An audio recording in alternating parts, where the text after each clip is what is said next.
Work है, मैंने तुम्हें इसके 13 तक सम करने को दिए थे, ठीक है। अब आगे देखो, हम इसके मैंने 13 तक सम तो करने को दिए थे और साथ में मैंने तुम्हें ये बोला था कि ना इसका 9th 10th सम मैं खुद करवाऊंगी, बोला था ना। तो पहले हम लोग 9th सम ही कर लेते हैं। देखो 9th सम क्या है हमारे पास, if y is equals to cos square x and value of x is lies between 0 less than equals to x less than pi by 2।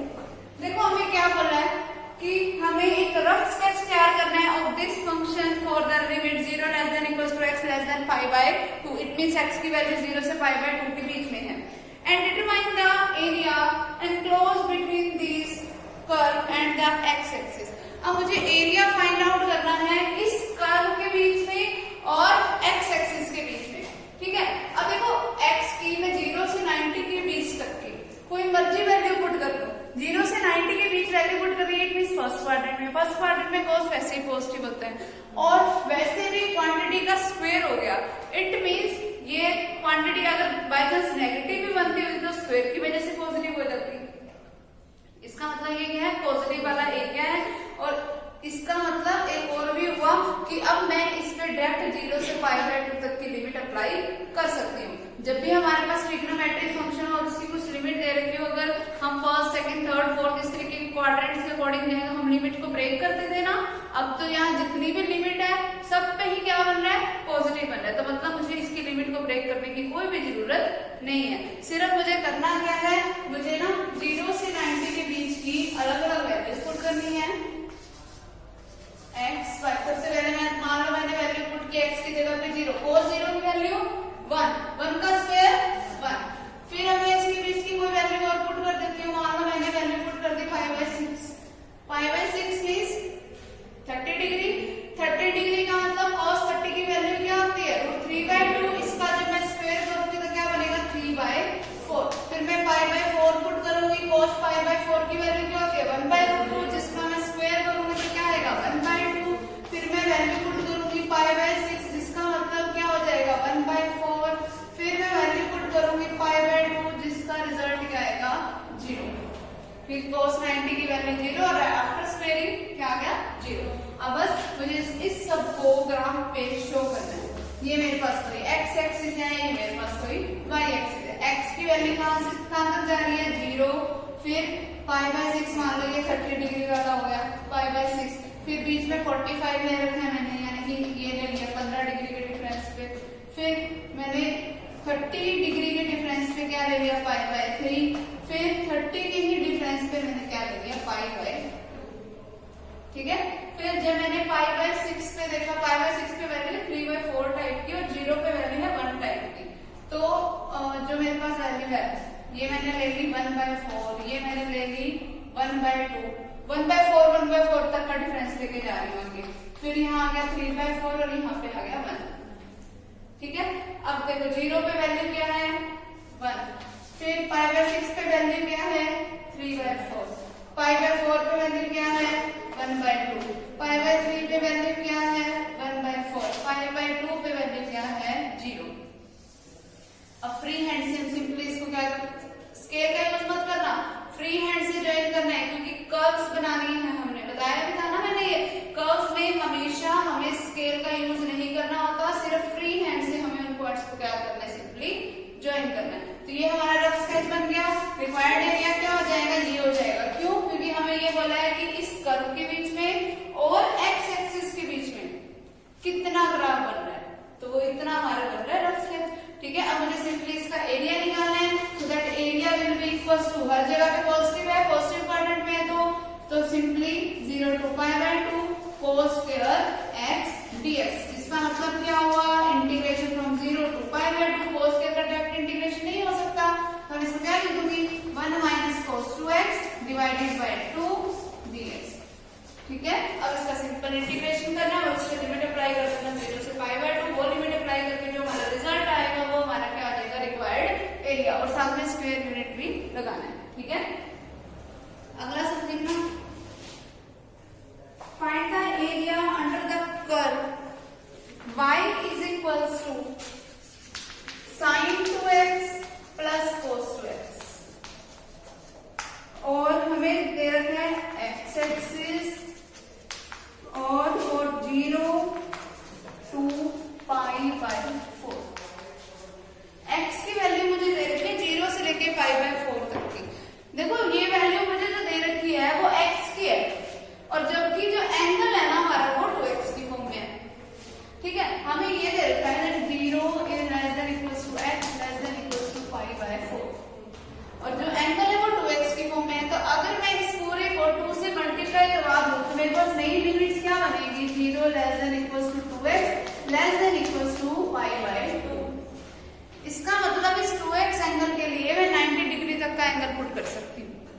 90 degree तक की वैल्यू।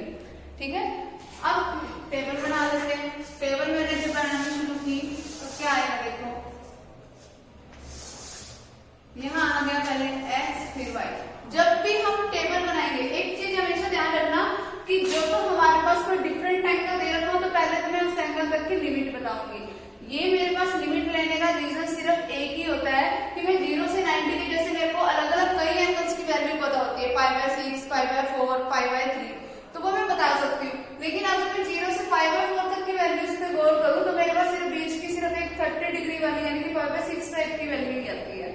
तो मुझे कोई ग्राफ बनाने में दिक्कत हो सकती है, उसकी कर्व मेजर करने में दिक्कत हो सकती है, तो इसके लिए हम डायरेक्ट ए वाली वैल्यू भी बताते हैं। अब 0 से 90 के बीच में अब तुम्हें पता है ना कि मेरे पास 30 वाली भी आ गई, 45 वाली भी आ गई और 60 वाली भी आ गई, क्योंकि इन सबकी तो वैल्यूज मुझे पता है।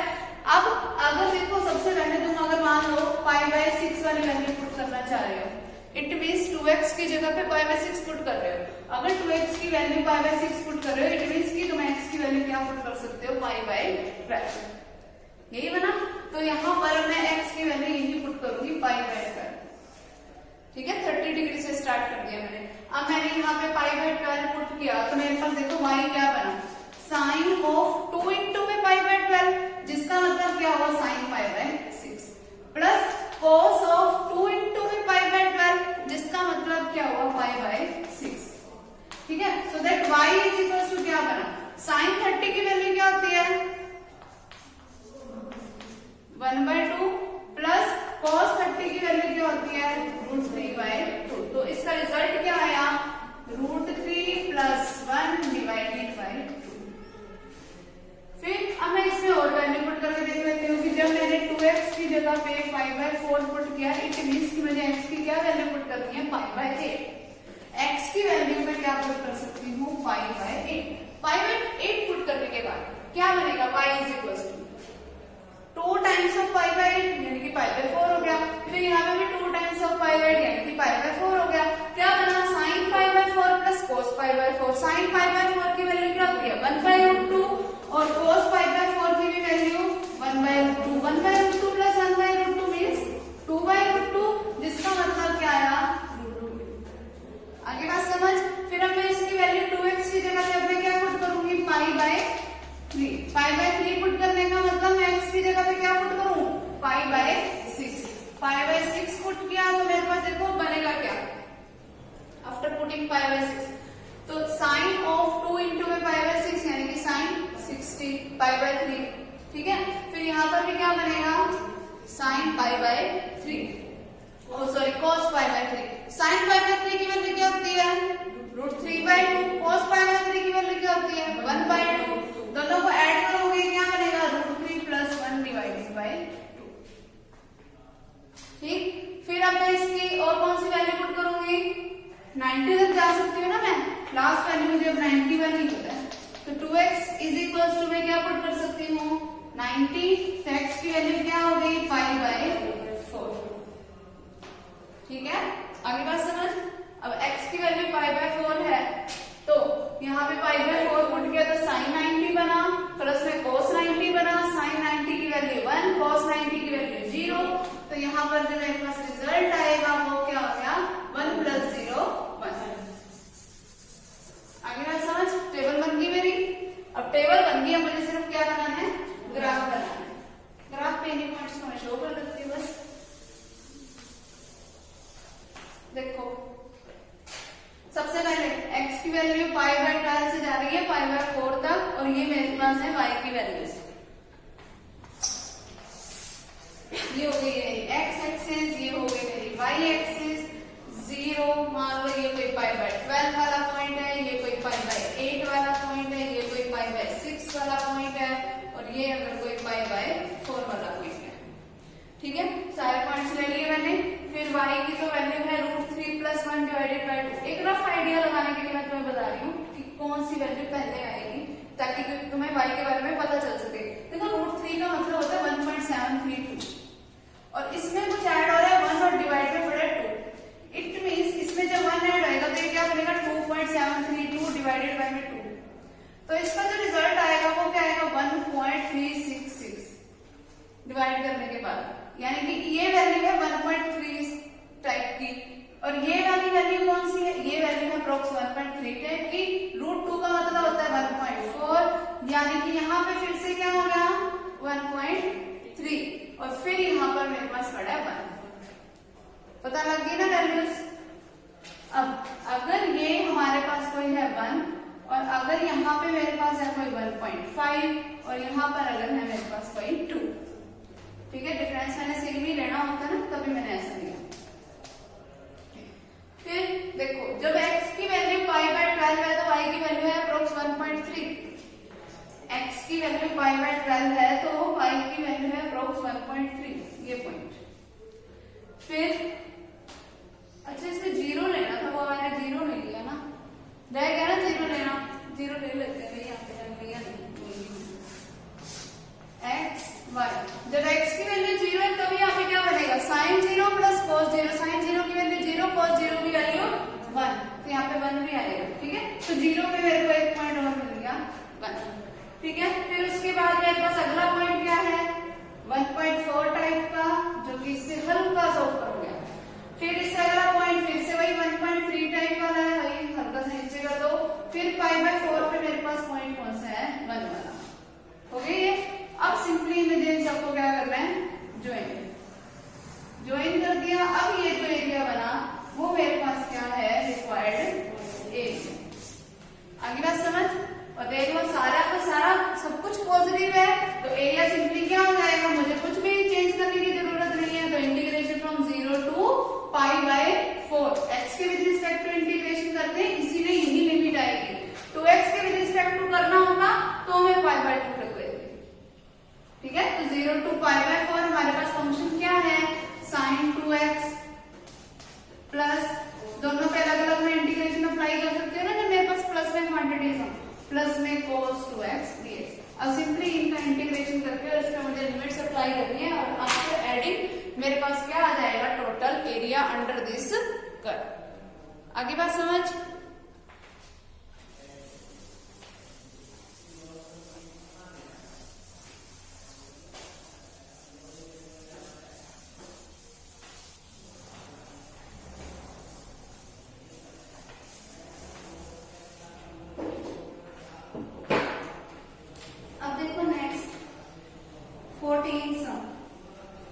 Compare the areas under the curve y is equals to sin x and y is equals to sin 2x।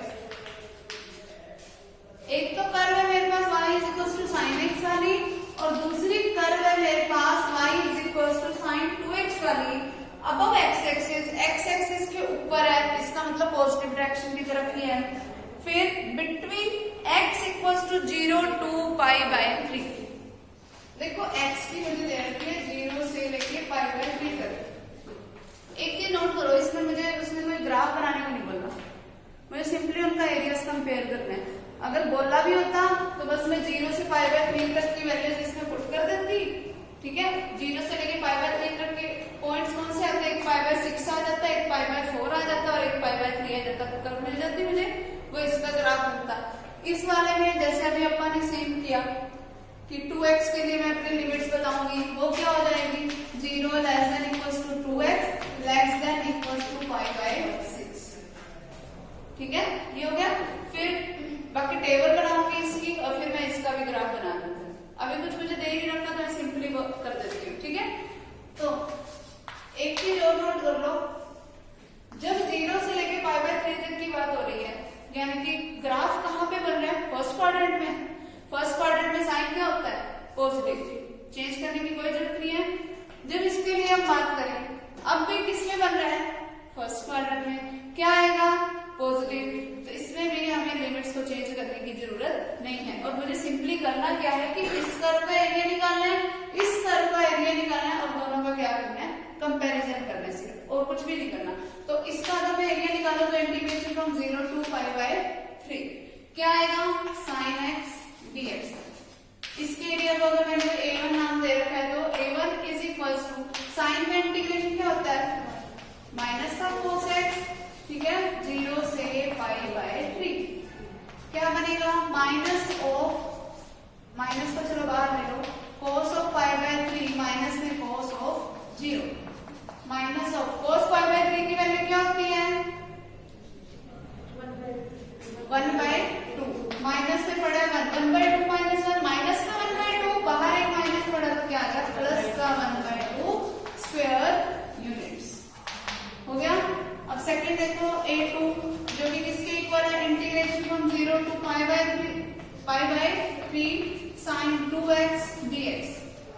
ठीक है क्या बना माइनस का cos 2x इंटीग्रेशन करने के बाद डिवाइडेड बाय में 2 और इस पूरे पे लिमिट अप्लाई हो रही है 0 से लेके पाई बाय 3 तक की माइनस 1/2 बाहर कॉमन ले लो अंदर क्या बनेगा cos ऑफ 2 into में पाई by 3 means cos of pi by 6 minus में क्या आएगा cos of 0 cos pi by 6 की वैल्यू क्या होती है 1/2 और सॉरी √3/2 तो माइनस का 1/2 इंटू में √3/2 माइनस में 1 क्या आ गया हमारे पास रिजल्ट देखो माइनस का √3/4 और प्लस का माइनस के 1/2 किससे मल्टीप्लाई हुई तो क्या आएगा 1/2 एलसीएम 4 क्या आएगा मेरे पास माइनस का √3 + 2 या फिर मैं ये भी बोल सकती हूँ 2 माइनस √3/4 ठीक है। अब मुझे सिर्फ इनका एरिया कंपैरिजन करना है इट मींस कि मुझे इसका क्या निकालना है रेशियो तो बस a1/a2 कर दो वो रिजल्ट आ जाएगा हमारा। आगे बात समझ अगला देखो इससे अगले वाला जो दे रखे हैं ना compare the areas under these curve तो sin स्क्वायर x का अलग से निकालूंगी cos स्क्वायर x का अलग से निकालूंगी निकालने का तरीका अभी स्क्वायर वाला बताया ही था ठीक है दोनों का अलग अलग निकाल के सेम वही रेशियो ठीक है और कुछ भी नहीं करना इसमें।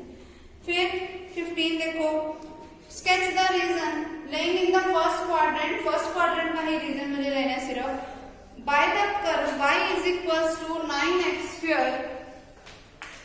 y = 9x², x की value greater than equals to 0 है और y की वैल्यू है 1 और y की वैल्यू है 4।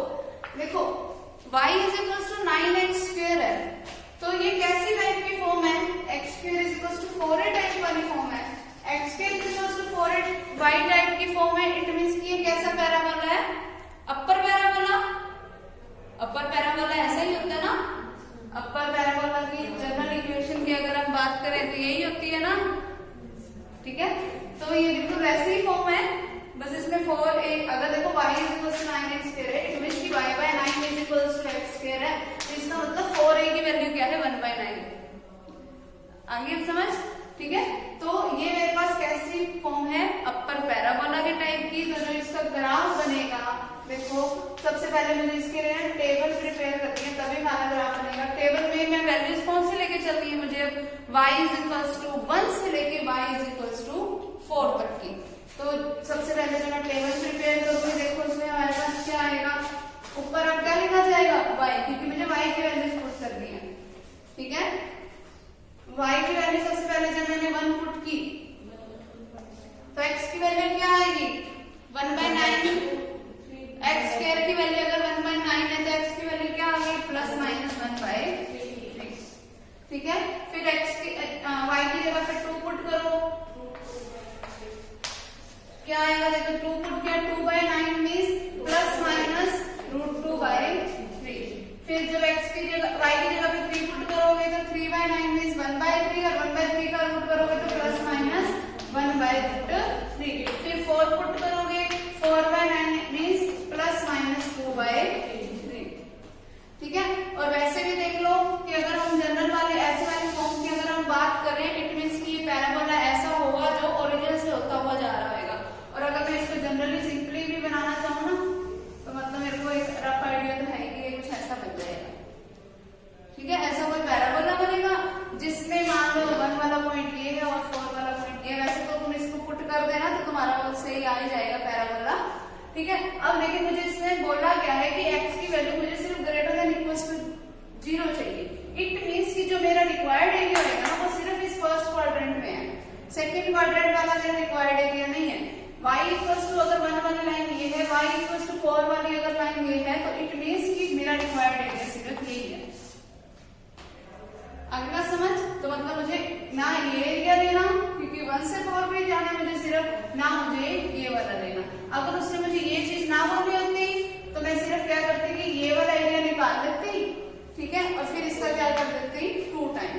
बताया था ना, जब भी सेम आ जाए तो हम उसका क्या कर देंगे, हमेशा डबल। ठीक है, अब मुझे सिर्फ इतना करना है कि मुझे इंटीग्रेशन अप्लाई करना है 1 से लेके 4 तक। अब इंटीग्रेशन किसके विद रिस्पेक्ट होगा, y के, क्योंकि लिमिट्स किसके विद रिस्पेक्ट हुए हैं, y के विद रिस्पेक्ट टू। अगर हमारे पास y is equal to 9x square है, इट मींस x स्क्वायर किसके इक्वल है, y बाय 9 के, तो x किसके इक्वल आ गया, रूट y बाय 3 के।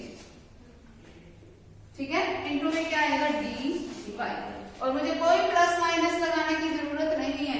प्लस दिया है मैंने सिर्फ क्यों, क्योंकि हम सिर्फ बात कर रहे हैं इस क्वाड्रेंट की। आगे बात समझ, तो ये हमारे पास इसको सोल्व करके जो रिजल्ट आएगा वही हमारा रिक्वायर्ड रिजल्ट होगा। क्लियर। अगला देखो, find the area bounded by the curve y is equals to 4 minus x square. Same ही है इसमें, y is equals to 4 minus x square का मतलब क्या हुआ कि x square is equals to 4 minus y है, ये हो गया ना इसका मतलब। और y की वैल्यू कहां से कहां तक है, 0 से लेके है 3 तक। ठीक है, अब अगर मैं इसकी बात करूं तो ये वाली form x square is equals to 4 minus y और y x square is equals to 4 है y, सेम ही बात है। क्यों, वो देखो, अगर x square is equals to 4 minus y है, इट मींस कि x स्क्वायर किसके इक्वल है, माइनस ऑफ y माइनस 4 के। ऐसा हो गया, माइनस कॉमन लिया तो अब x square is equals to minus 4ay, और इसका कंपैरिजन करो तो देखो माइनस माइनस, अब ये कैसे वाला पैराबोला होता था, लोअर पैराबोला जो कि नीचे की तरफ बनता है, नीचे की तरफ का इसका मतलब इसमें पैराबोला बनेगा। अब यहाँ पे y माइनस ए टाइप की फॉर्म है, इट मीन्स क्या है कि ये पैराबोला ऐसा होगा जो 4 वाली से पास आउट हो रहा है। जब मेरे पास सिंपली था कि भाई x square is equal to 4a, ठीक है, इसका मतलब ये था कि ये जो पैराबोला है मैंने ओरिजिन से ही पास करवाया था।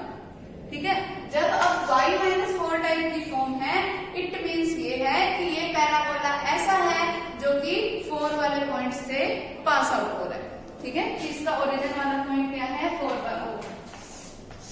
तो अब मैं इसमें सिर्फ पैराबोला बना दूंगी, ये हमारे पास x axis, x dash, y और ये होगी y डैश।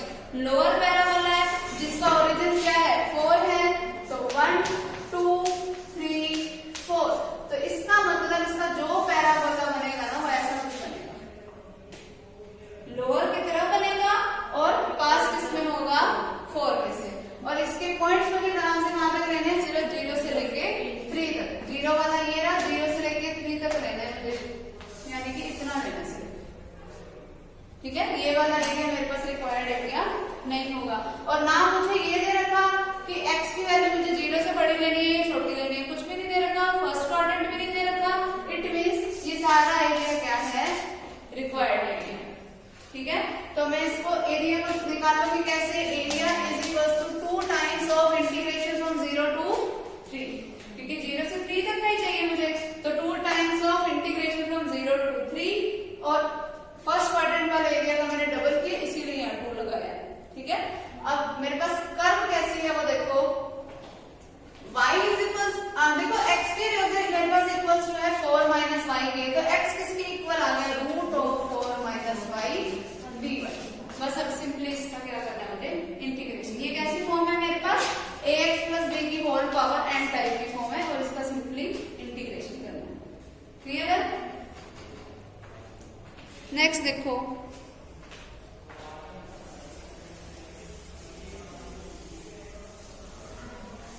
ये समझ आया ना कि 4 में से क्यों किया।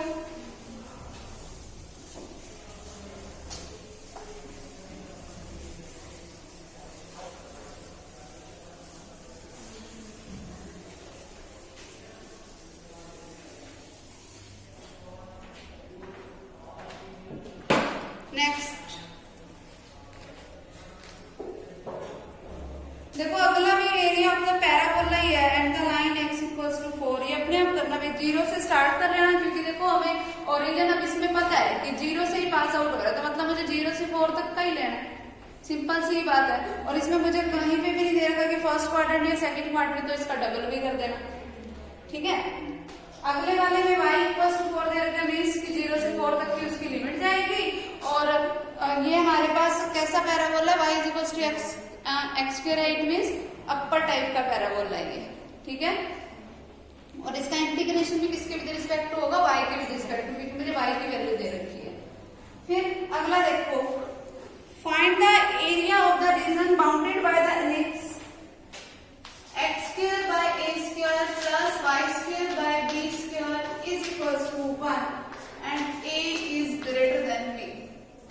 देखो ये ऐसा एलिप्स है हमारे पास और मुझे दे रखा है कि a ग्रेटर देन b है। a यानी कि मेजर एक्सिस वाला है, एलिप्स वाला अपन ने किया हुआ है पिछले साल, तो इसका जो रफ स्केच होगा वो कुछ ऐसा बन जाएगा। ये मेरे पास कोई एक्स एक्सिस है, ये मेरे पास कोई वाई एक्सिस एक्स डैश और ये क्या हो गया वाई डैश। एलिप्स ए मेजर एक्सिस है, तो मेजर एक्सिस है तो ऐसे ही बनेगा कुछ। ये अगर मेरे पास कोई ओरिजिन वाला पॉइंट है तो तुम्हें पता है कि मेजर एक्सिस कहाँ तक जा रही है, इसका डिफरेंस मुझे डिस्टेंस दे रखा है ए तक, तो इसका मतलब ये पॉइंट क्या हो जाएगा ए और 0, और ये पॉइंट कैसा हो जाएगा माइनस का a और 0, ये पॉइंट 0 से b, ये पॉइंट 0 और माइनस b। अब मुझे पूरे एरिया ऑफ एलिप्स बताना है, यानी कि पूरे का एरिया बताना है मुझे, तो ये जितना एरिया होगा उसका मैं 4 टाइम कर दूं, क्योंकि हर क्वाड्रेंट में ही जा रहा है एलिप्स, तो इसका एरिया क्या आ जाएगा, इंटीग्रेशन फ्रॉम 0 से लेके x की वैल्यू कहां तक जा रही है a तक, तो इंटीग्रेशन फ्रॉम 0 टू a, और इसके इनटू में क्या आएगा 4, तो हमने इसका क्या कर दिया 4 टाइम कर दिया। अब देखो लेकिन अब मुझे यहाँ पे वैल्यू किसकी पुट करनी है, y की वैल्यू निकालना है। अगर देखो x square by a square plus y square by b square is equals to 1 है, इट मींस क्या हुआ that y square by b square is equals to 1 minus x square by a square, और अगर मैं इसका LCM ले लूं तो यहाँ बन गया a square minus x square by x square, तो y किसके इक्वल, y स्क्वायर किसके इक्वल है b square by a square into a square minus x square, तो y किसके इक्वल आएगा b बाय a, अगर मैंने रूट ले ली तो root of a square minus x square, ये हो गया। मुझे प्लस माइनस लेने की जरूरत नहीं है क्योंकि मैंने 4 टाइम पहले ही कर दिया, तो यहाँ पर क्या आ जाएगा b by a into root of a square minus x square dx, b by a को बाहर ले लो तो मेरे पास एरिया क्या बन गया 4b by a integration from 0 to a root of a square minus x square dx, ठीक है। अब ऐसा फॉर्मूला हमारे पास आया नहीं क्योंकि पिछले चैप्टर की ये वाली एक्सरसाइज कट थी, तो ये वाला फॉर्मूला अपन ने पढ़ा नहीं, तो इसके लिए अपन ने ऐसे सम के लिए हमने कौन सा मेथड यूज किया था, सब्स्टिट्यूशन, कि x की जगह पे मैं sin थीटा पुट कर दूं तो dx की जगह पे क्या आ जाएगा cos थीटा। यहाँ पे बस x की जगह पे a sin थीटा और dx की जगह पे a cos थीटा पुट करोगे तो यहाँ पर ना हमारे पास फॉर्म बन जाएगी sin थीटा cos थीटा या cos स्क्वायर थीटा या sin स्क्वायर थीटा, दो तीनों में से जो भी फॉर्म आए, अगर sin थीटा cos थीटा बने तो 2 से मल्टीप्लाई 2 से डिवाइड करवा देना, sin 2 थीटा बन जाएगा। अगर sin स्क्वायर थीटा बने तो 1 माइनस cos 2 थीटा बाय 2 कर देना, अगर cos स्क्वायर थीटा बने तो 1 प्लस cos 2 थीटा बाय 2 कर देना, जो भी बने, ठीक है। तीनों का बता दिया ना, ठीक है। उस तरीके से इसको करोगे और हमारा रिजल्ट आ जाएगा। जो भी पुट करोगे उससे बड़ी लिमिट भी चेंज कर देना। अगर वो तरीका ध्यान नहीं रहता और तुमने डायरेक्ट फॉर्मूला यूज करना है तो वो भी करना चाहो तो कर सकते हो। तो root of a square minus x square के डायरेक्ट इंटीग्रेशन का हमारे पास फॉर्मूला है x by 2 root of a square minus x square plus a square by 2 sine inverse x by a। इस फॉर्मूले का यूज करना चाहो तो इसका भी यूज कर सकते हो और हमारा रिजल्ट आ जाएगा, ठीक है। वो तुम्हारी मर्जी है तुम कौन सा यूज करना चाहते हो। तो एलिप्स वाले ये जितने भी सम है अप टू 20 तक ये करके आना, ठीक है।